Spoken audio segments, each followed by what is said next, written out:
Hello, कैसे हैं आप लोग। आई होप कि अच्छे होंगे। आपकी जो स्टडी चलेगी बहुत बेहतरीन चलेगी। तो आज के क्लास में बात करने वाले हैं क्लास 12 के केमिस्ट्री को तमाम क्वेश्चन जो आपके एग्जाम में हर एक वर्ष पूछे जाते हैं। ठीक है, तो आप अच्छे तरीका से सारे क्वेश्चन को याद रखिएगा, क्योंकि आपके एग्जाम में यहाँ से प्रश्न आने की काफ़ी ज़्यादा संभावना है। ठीक है, और आप सभी को पता भी है कि आपके पास अब उतना टाइम नहीं है जितना आप लोग सोच रहे हैं। ठीक है, तो आपके पास अब जितना टाइम बचल है उसमें बेहतरीन मेहनत कीजिए और अपना जो है नंबर लाने का कोशिश कीजिए, क्योंकि आपके पास अब उतना टाइम नहीं बचल है। ठीक है ना, तो हम जितना क्वेश्चन करा रहे हैं, बहुत इंपॉर्टेंट क्वेश्चन करा रहे हैं, उसको अच्छे तरीका से आप देख लीजिएगा तो याद हो जाएगा। ठीक है ना, तो चलिए बिना टाइम का क्वेश्चन की तरफ बढ़ते हैं। इससे पहले क्लास को लाइक नहीं किया तो क्लास को लाइक कर लीजिएगा और साथ में चैनल को भी सब्सक्राइब कर लीजिएगा। ठीक है ना, और एक एक क्वेश्चन को बेहतरीन तरीका से समझने का कोशिश करेंगे आप लोग। कहा जा रहा है कि आयोडीन क्या है। आयोडीन मतलब जो होता है नमक बोलते हैं। क्या बोलते हैं? नमक, NaCl बोलते हैं। ठीक है ना, NaCl उसका सूत्र होता है नमक का, याद रखिएगा। तो आयोडीन जो होता है आयनिक ठोस होता है, यानी ऑप्शन ए वाला सही होगा। 1 का ऑप्शन ए हो जाएगा, याद रखिएगा। हम लोग जितना एक्स्ट्रा में क्वेश्चन बतलाएंगे और जितना बेहतरीन तरीका से क्वेश्चन बतलाएंगे, उस क्वेश्चन को आप अच्छे तरीका से याद रखेंगे। ठीक है ना, और जितने बच्चे देख रहे हैं क्लास को लाइक करेंगे, साथ में चैनल को भी सब्सक्राइब कर लेंगे, क्योंकि हम जब भी क्लास कराए आपके बीच नोटिफिकेशन तुरंत पहुंच जाए। ठीक है ना, तो सारे बच्चे को जुड़ना अति आवश्यक है। ठीक है, और अभी व्हाट्सएप ग्रुप में नहीं जुड़े हैं तो जुड़ने का कोशिश करेंगे। ठीक है ना, डिस्क्रिप्शन में लिंक में डाल दूंगा। ठीक है, कहा जा रहा है निम्नलिखित में से बेरवदार ठोस कौन है। बेरवदार ठोस का मतलब जो होता है अक्रिस्टलीय ठोस। ठीक है ना, बेरवदार ठोस का मतलब जो होता है अक्रिस्टलीय ठोस होता है। तो इसमें आप बताइए ना कि अक्रिस्टलीय ठोस का उदाहरण जो है वो कौन है। ठीक है, आप कहिएगा सर हीरा और ग्रेफाइट जो होता है क्रिस्टलीय ठोस होता है। सामान्य लवण मतलब जो होता है NaCl को कहते हैं। किसको कहते हैं? NaCl को कहते हैं। तो आप याद रखिएगा, ग्लास जो है यहाँ पर बेरवदार ठोस होता है। लकड़ी जो होता है बेरवदार ठोस होता है। कांच जो होता है बेरवदार ठोस का उदाहरण होता है। आप याद रखने का कोशिश कीजिए ना, बेरवदार ठोस का मतलब जो होता है अक्रिस्टलीय ठोस होता है। आप याद रखिएगा इसको। ठीक है, चलिए अगला क्वेश्चन 3 नंबर क्वेश्चन में कहा जा रहा है ना, अनुचुंबकीय यौगिक में इलेक्ट्रॉन होते हैं। जल्दी बताइएगा, अनुचुंबकीय यौगिक में इलेक्ट्रॉन क्या होता है। याद रखिएगा, अनुचुंबकीय अयुग्मित यानी ऑप्शन बी हो जाएगा। 3 का ऑप्शन जो बच्चा बी टिक कर रहा है बिल्कुल सही होगा, याद रखिएगा। नेक्स्ट क्वेश्चन की तरफ बात करते हैं मेरे दोस्त। कहा जा रहा है 4 नंबर क्वेश्चन में कहा जा रहा है ना कि फ्रेंकल तथा सटकी दोष होते हैं। जल्दी बताइएगा क्या होते हैं फ्रेंकल तथा सटकी दोष, क्या होते हैं मेरे दोस्त, जल्दी से बतलाने का कोशिश करेंगे आप लोग। आप कहिएगा कि फ्रेंकल तथा सटकी दोष जो होते हैं वो क्रिस्टलीय दोष होते हैं। हाँ वही तो होते हैं, ऑप्शन बी हो जाएगा। 4 का ऑप्शन बी होगा, आप याद रखिएगा। ठीक है ना, नेक्स्ट क्वेश्चन की तरफ बात करते हैं और 5 नंबर क्वेश्चन में कह रहा है कि सांद्रण की इकाई है जो ताप से स्वतंत्र है। सांद्रण इकाई जो है ताप से स्वतंत्र होता है, क्या है? आप कहिएगा सर, याद रखिएगा मोलरता होता है। ताप से स्वतंत्र जो होता है मोलरता होता है, और ताप से स्वतंत्र जो नहीं होता है वो मोलरता। ठीक है ना, मोलरता याद रखिएगा। मोलरता को देखिए, मोलरता को मोल प्रति लीटर से व्यक्त किया जाता है। मोलरता को मोल प्रति केजी से व्यक्त किया जाता है। दोनों याद रखिएगा, याद रखने का कोशिश कीजिएगा। पूछा जाएगा कि मोलरता को मोल प्रति लीटर को किससे मापा जाता है, तो आप कहिएगा मोलरता को मापा जाता है। याद रखिए ना, ऐसा याद रखिए। इसी तरह तो पूछ सकता है घुमाकर, आपको याद रखना होगा। ठीक है, चलिए नेक्स्ट क्वेश्चन की तरफ बात करते हैं और 6 नंबर क्वेश्चन में कहा जा रहा है ना, निम्नलिखित में से कौन विलयन का अनुसंग गुणधर्म नहीं है। कौन जो है विलयन का अनुसंग गुणधर्म नहीं है, जल्दी से बतला दीजिएगा। आप कहिएगा सर विलयन के अनुसंग गुणधर्म जो है वो पृष्ठीय तनाव नहीं है, बिल्कुल ऑप्शन बी होने वाला है। ठीक ना, 6 का ऑप्शन बी हो जाएगा, याद रखिएगा। नेक्स्ट क्वेश्चन की तरफ बात करते हैं और 7 नंबर में कहा जा रहा है मोलरता को व्यक्त किया जाता है। यही तो हमने वहां कहा कि मोलरता को मोल प्रति लीटर से व्यक्त किया जाता है। और मोललता क्या कहेगा? मोललता को मोल प्रति केजी से व्यक्त किया जाता है, पता है ना? तो आप कहिए ना मोलरता मोल प्रति लीटर कहां दिया? देखिए ऑप्शन बी में दिया है, ऑप्शन बी वाला सही हो जाएगा। आप समझने का कोशिश कीजिए, हम जितना क्वेश्चन आपको समझा रहे हैं वो समझने का आप कोशिश जरूर कीजिएगा मेरे दोस्त। ठीक है, चलिए नेक्स्ट क्वेश्चन यानी 8 नंबर क्वेश्चन में कहा जा रहा है ना, देखिए यहाँ थोड़ा सा जूमिंग कर है ना। कहा जा रहा है संप्राशनी विलयन में समान होती है। संप्राशनी विलयन में क्या समान होती है? आप कहिएगा सर वो समान जो होती है मोलर सांद्रता समान होती है, बिल्कुल ऑप्शन ए हो जाएगा। 8 का ऑप्शन ए होगा, याद रखिएगा। ठीक है, नेक्स्ट क्वेश्चन की तरफ बात करते हैं और 9 नंबर क्वेश्चन में कहा जा रहा है निम्नलिखित में से एक आयनिक यौगिक है। जल्दी बताइएगा कौन जो है आयनिक यौगिक है। आप कहिएगा सर वो जो होता है सोडियम नाइट्रेट। सोडियम नाइट्रेट जो होता है आयनिक यौगिक होता है। लेकिन यहाँ कहा जाएगा कि सोडियम नाइट्रेट का अणुसूत्र क्या होता है, आप कहिएगा सर NaNO3 होता है, ठीक है ना, NaNO3 होता है, ये सोडियम नाइट्रेट का सूत्र होता है, आप याद रखिएगा इसको, ठीक है ना। चलिए नेक्स्ट क्वेश्चन 10 नंबर क्वेश्चन में कहा जा रहा है सेल स्थिरांक की इकाई होती है, सेल स्थिरांक की इकाई क्या होती है, ठीक है, आप कहिएगा सर सेल स्थिरांक की इकाई जो होती है coulomb metre in centimetre inverse होती है, यानी ऑप्शन जो हो जाएगा सी में दिया है, ऑप्शन सी हो जाएगा, 10 का ऑप्शन सी होगा, याद रखिएगा, ठीक है ना। अभी तक जितने बच्चे मेरे क्लास को लाइक नहीं किए, सारे बच्चे से हाथ जोड़कर विनती है, रिक्वेस्ट है कि वो क्लास को लाइक कर लेंगे, ठीक है ना, वो क्लास को लाइक कर लेंगे और साथ में चैनल को भी सब्सक्राइब कर लेंगे, क्योंकि जब भी मैं क्लास कराऊं आपके बीच नोटिफिकेशन तुरंत पहुंच जाए, ठीक है ना। चलिए नेक्स्ट क्वेश्चन की तरफ बात करते हैं और 11 नंबर क्वेश्चन में कहा जा रहा है कारक जो अभिक्रिया के दर को प्रभावित करता है, कारक जो अभिक्रिया के दर को प्रभावित करता है उसे हम लोग क्या कहते हैं, ताप कहते हैं, दाब कहते हैं, सांद्रण कहते हैं, बिल्कुल ऑप्शन डी हो जाएगा, याद रखिएगा, 11 का ऑप्शन डी होगा, याद रखिएगा, ठीक है ना। नेक्स्ट क्वेश्चन 12 नंबर क्वेश्चन में कहा जा रहा है, देखिए कहा जा रहा है ना, कहा जा रहा है किसी अभिक्रिया में भाग लेने वाले अणुओं की संख्या को क्या कहते हैं, जल्दी बताइएगा, किसी अभिक्रिया में भाग लेने वाले अणुओं की संख्या को हम लोग क्या कहते हैं, जल्दी बतलाने का कोशिश कीजिएगा कि हम लोग उसे क्या कहते हैं, आप कहिएगा सर उसे हम लोग संख्याता कहते हैं या अनुक्ता कहते हैं, बिल्कुल ऑप्शन ए हो जाएगा, 12 का ऑप्शन ए होगा, याद रखिएगा। नेक्स्ट क्वेश्चन 13 नंबर क्वेश्चन में कहा जा रहा है दूध का एक उदाहरण है, दूध जो है किसका उदाहरण है, जल्दी बताइएगा, दूध जो होता है इमल्सन का उदाहरण होता है, कहिएगा सर यहाँ इमल्सन तो दिया ही नहीं है, कहाँ दिया है इमल्सन, तो याद रखिएगा पायस को हम लोग इमल्सन कहते हैं, बिल्कुल ऑप्शन 13 का बी हो जाएगा, याद रखिएगा, ठीक है ना। नेक्स्ट क्वेश्चन यानी 14 नंबर क्वेश्चन में कहा जा रहा है ना टिंडल प्रभाव प्रदर्शित करता है, कौन जो होता है टिंडल प्रभाव को प्रदर्शित करता है, जल्दी बताइएगा, 14 का ऑप्शन क्या होगा, जल्दी बताइएगा, कहिएगा सर वो जो होता है ना कोलाइडी द्वारा किया जाता है, टिंडल प्रभाव को प्रदर्शित जो है कोलाइडी द्वारा किया जाता है, यानी ऑप्शन सी वाला सही हो जाएगा, आप याद रखिएगा। अगला क्वेश्चन की तरफ बात करते हैं और 15 नंबर क्वेश्चन में कहा जा रहा है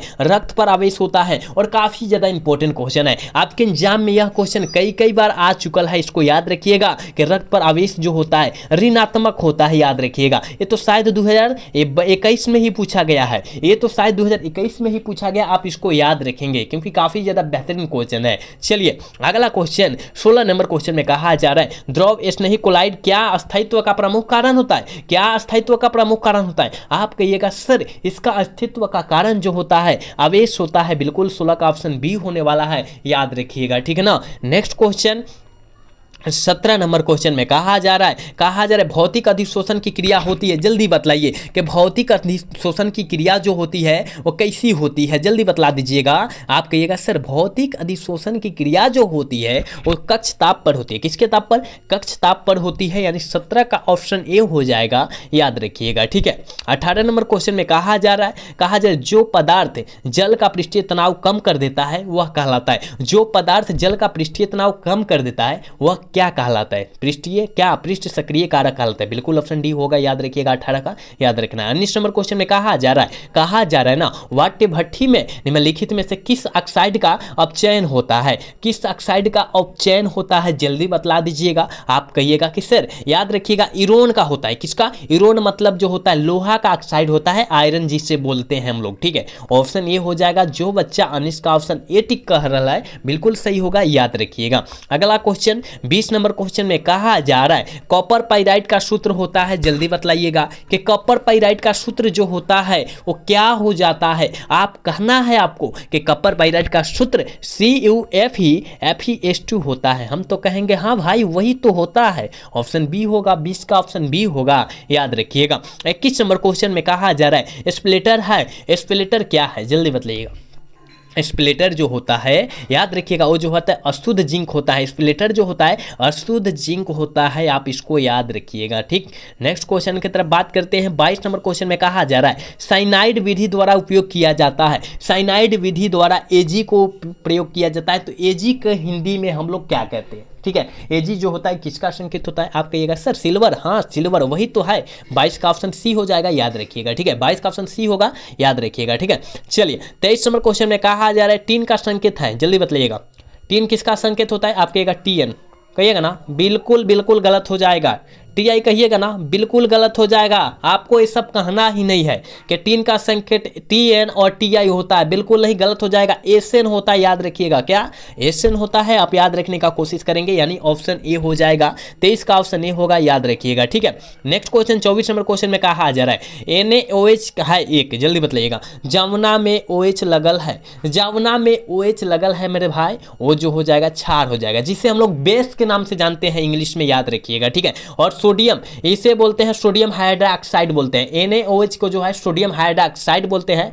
आप इसको याद रखेंगे, ठीक है। नेक्स्ट क्वेश्चन 25 नंबर क्वेश्चन में कहा जा रहा है कि बल्लों में भरने हेतु उत्कृष्ट गैस है। बल्लों में भरने हेतु उत्कृष्ट गैस जो है कौन है? आप कहिएगा सर वो जो है आर्गन है, क्योंकि बल्ब में जो होता है जौन गैस भरा जाता है उसे आर्गन बोलते हैं हम लोग, ठीक है ना। आप इसको याद रखेंगे, ठीक है ना, याद रखने का कोशिश करेंगे। और जितने बच्चे मेरे क्लास को नए देख रहे हैं ना, प्लीज बच्चे आप लोग क्लास को लाइक कर देंगे और साथ में चैनल को भी सब्सक्राइब कर लेंगे, क्योंकि आप सभी के लिए काफी ज्यादा मेहनत होता है यहाँ पर, ठीक है ना। तो आपको जो है एक फर्ज बनता है कि आप क्लास को लाइक करेंगे और साथ में चैनल को भी सब्सक्राइब करेंगे, ठीक है। चलिए अगला क्वेश्चन 26 नंबर क्वेश्चन में कहा जा रहा है हीलियम का प्रमुख स्रोत क्या है? जल्दी बताइएगा कि हीलियम का प्रमुख स्रोत जो होता है वो सूर्य होता है। और ये भी प्रश्न आपके एग्जाम में कई बार आ चुका है, आप इसको याद रखेंगे, ठीक है। चलिए 27 नंबर क्वेश्चन में कहा जा रहा है कि हीरे में कार्बन का संक्रमण होता है। जल्दी बताइएगा कि हीरे में कार्बन का संक्रमण जो होता है वो कितना होता है?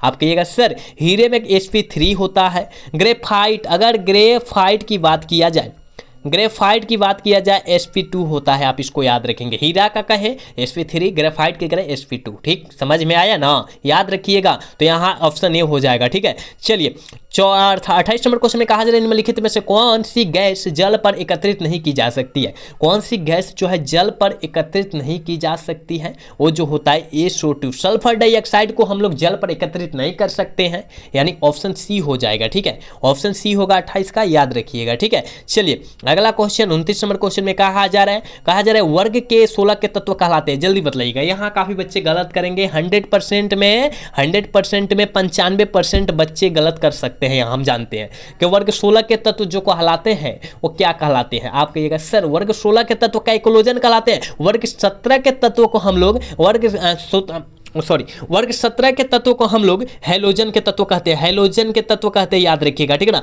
हैलोजन के तत्व कहते हैं। वर्ग 15 के तत्व को डी ब्लॉक के तत्व कहते हैं, आप इसको याद रखिए ना, सारे क्वेश्चन आपके एग्जाम में आते हैं, ठीक है ना। और वर्ग 18 के तत्व को उत्कृष्ट गैस कहते हैं, जिसे अक्रिय गैस के नाम से हम लोग जानते हैं। ये सारे याद रखिएगा आप लोग, ठीक है ना। नेक्स्ट क्वेश्चन 30 नंबर क्वेश्चन में कहा जा रहा है S8 में सल्फर की ऑक्सीकरण अवस्था है। जल्दी बताइएगा कि S8 में सल्फर की ऑक्सीकरण अवस्था क्या है? 0, क्योंकि यहाँ इसका बाहरी इलेक्ट्रॉन सब भरल है ना, इसीलिए हो जाएगा, ऑप्शन डी होगा। चलिए 31 नंबर क्वेश्चन में कह रहा है कि निम्नलिखित में से कौन एक प्रथम संक्रमण श्रेणी का तत्व नहीं है? जल्दी बताइएगा कि कौन जो है प्रथम संक्रमण श्रेणी का सदस्य जो है या तत्व जो है नहीं है, जल्दी बतला दीजिए। 31 का ऑप्शन क्या होने वाला है? आप कहिएगा सर वो जो है मैग्नीशियम को बोला जाता है। मैग्नीशियम मतलब Mg, उसका संकेत जो होता है Mg, ठीक है ना। और जो पेड़ का हरा जो पत्ता होता है वो मैग्नीशियम के कारण ही होता है, आप याद रखिएगा, ठीक है ना। चलिए कहा जा रहा है हमारे स्वतंत्र अवस्था में पाए जाने वाला धातु कौन है? जल्दी बताइएगा कि स्वतंत्र अवस्था में पाए जाने वाला धातु जो है कौन है? आप कहिएगा सर वो जो है गोल्ड। क्या? गोल्ड मतलब सोना, ठीक है, गोल्ड मतलब सोना। और सोना को किससे व्यक्त किया जाता है, इसका संकेत आप जरूर बतलाएंगे कमेंट में कि सोना को किससे व्यक्त किया जाता है, इसका संकेत बतलाइएगा। संकेत सोना का बतलाइएगा जरूर सारे बच्चे, ठीक है ना, बतलाने का कोशिश करेंगे और सही तरीका से बतलाएंगे। चलिए अगला क्वेश्चन करें कि संक्रमण तत्व है, जल्दी बतलाइएगा संक्रमण तत्व जो है कौन है, जल्दी बतला दीजिएगा। 33 का ऑप्शन क्या होने वाला है? संक्रमण तत्व डी खंड के तत्व को कहते हैं संक्रमण तत्व, बिल्कुल ऑप्शन सी हो जाएगा। 33 का ऑप्शन सी होगा, याद रखिएगा, ठीक है। नेक्स्ट क्वेश्चन यानी 34 नंबर क्वेश्चन में कहा जा रहा है निम्न में से हरा थोथा कौन है? ये तो आपके एग्जाम में कई बार आया है, जल्दी बतलाइएगा कि हरा थोथा कौन है, जल्दी बताइए। 34 का ऑप्शन क्या होने वाला है? आप कहिएगा सर हरा थोथा, हमें पता है ना, Fe2O4.7H2O, ठीक है ना, 7H2O याद रखिएगा, ऑप्शन ए हो जाएगा। 34 का ऑप्शन ए होगा, आप याद रखिएगा, ठीक है। अगला क्वेश्चन 35 नंबर क्वेश्चन में कहा जा रहा है कि कार्बनिक ठोस की शुद्धता का लक्षण है। जल्दी बताइएगा कि कार्बनिक ठोस की शुद्धता का लक्षण जो है क्या है? जल्दी बताइएगा। और आज के क्लास की लास्ट क्वेश्चन है, ठीक है ना, आज के क्लास के लास्ट क्वेश्चन जल्दी बता दीजिए। कहिएगा कार्बनिक ठोस की शुद्धता का लक्षण जो है गलनांक है, ठीक है, गलनांक है, यानी ऑप्शन बी हो जाएगा, 35 का ऑप्शन बी होगा, याद रखिएगा, ठीक है ना। तो हमने आपके बीच वो 35 तमाम क्वेश्चन कराए हैं जो आपके एग्जाम में आने वाला है, ठीक है ना। तो आप अच्छे से इस सारे प्रश्न को देख लीजिए और जहां नहीं बुझाया है ना वहां पूछने का कोशिश जरूर कीजिएगा सारे बच्चे, ठीक है। तो आज का क्लास जो है कैसा लगा, अगर अच्छा लगा होगा तो चैनल को सब्सक्राइब और वीडियो को लाइक करना तो भूलिएगा। मिलेंगे अगला सेशन में। जय हिंद, जय भारत, टाटा, बाय बाय।